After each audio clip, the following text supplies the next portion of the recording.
first time that we were invited to come and play at Sterling Correctional Facility, we discovered a need that exists.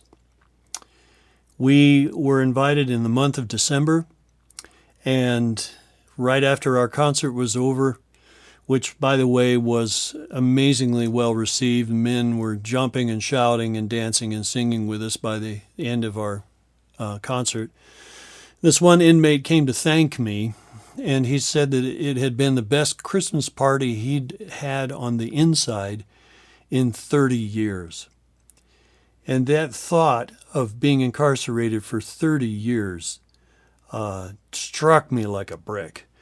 And I found out later that 45% of inmates who serve time never receive a visit from family or from friends. And so somebody coming in from the outside and just being there and communicating, you are important, is extremely valuable and extremely powerful in the life of someone who's serving time behind bars. So it became apparent to us that God had presented us with an opportunity to take the music we were making and refocus our direction and concentrate on that incarcerated population in the state of Colorado, which we then began to do. Lost my home and everything I own. My family turned their faces to the wall. If only I had known your heart was like a stone, and still you made it look like my fault.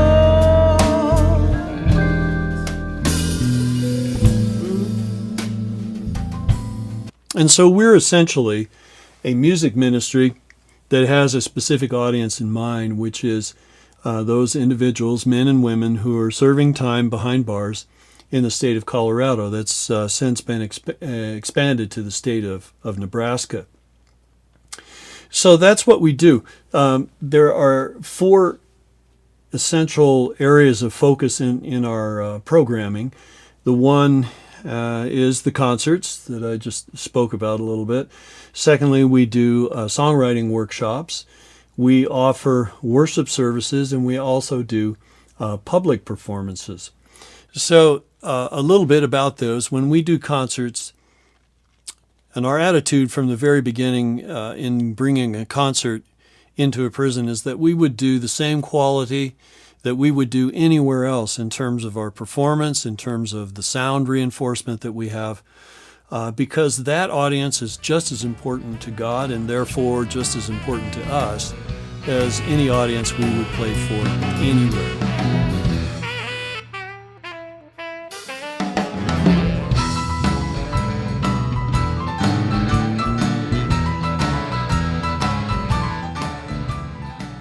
And it means bringing equipment. It means some logistic issues that we have to overcome. That's not easy.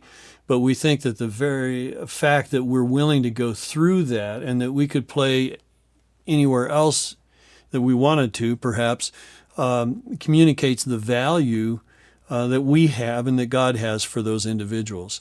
And that is very, very important to us. We started doing songwriting workshops at Larimer County Jail and have since expanded to a couple of the prisons in Denver, with the idea that the blues is well suited to exploring the lives of people who are serving time behind bars. And so the essence of the project is to write blues songs after talking to participants about their life, their failures, their hopes and dreams for the future, the whole range of things that they've experienced, and bringing that into musical form, which we then perform in the facilities and also take outside when we do public concerts, where we are attempting to give a voice to those who do not have a voice by taking their stories in the form of these songs and presenting it to the general audiences. Our hope is that that would build bridges of understanding and compassion. So the reality is 97% of people who are incarcerated will one day be released back into our communities. they will need to be met with encouragement and compassion, and we hope that by exposing people to their stories, we could offer a little bit of help in that direction. We started doing worship services at Larimer County Jail when the chaplain there was laid off in a budget cut. And essentially what we do there is not directly connected with the other programming that we do.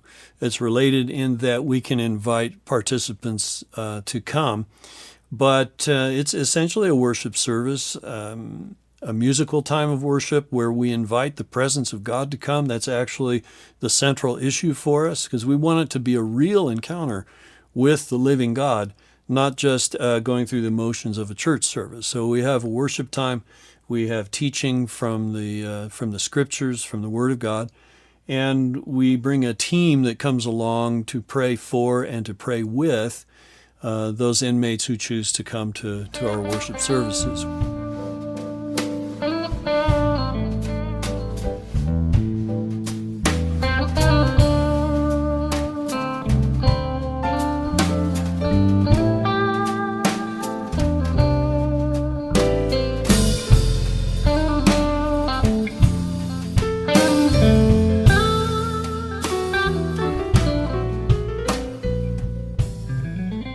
One last thing that I would like to do is quote a judge in Fort Collins. His name is Tom French. And he said that when there's no hope, consequences don't matter. Now, a prison can be a very hopeless place, especially if a person is serving a very long sentence there. And our desire is that what we do would bring a message of hope. In other words, the gospel of Jesus, the idea that God still has a purpose and a plan for every man and woman, even if their life path has led them behind bars. We don't think that being incarcerated cancels God's purposes for a human being. It can, in fact, be part of the plan, bringing them to a place of healing and character development where they can more fully walk in that calling that God has for them. So our hope is that what we're doing is reigniting a sense of hope and purpose and meaning and a direction for the future. Last time I take a woman's name in vain. Let this be the last time a needle makes a permanent change. Tattoo man can erase her from my brain. It's the price I pay for one great big mistake. Her name is written from my heart to my neck. Get this woman off my chest. I need a cover up.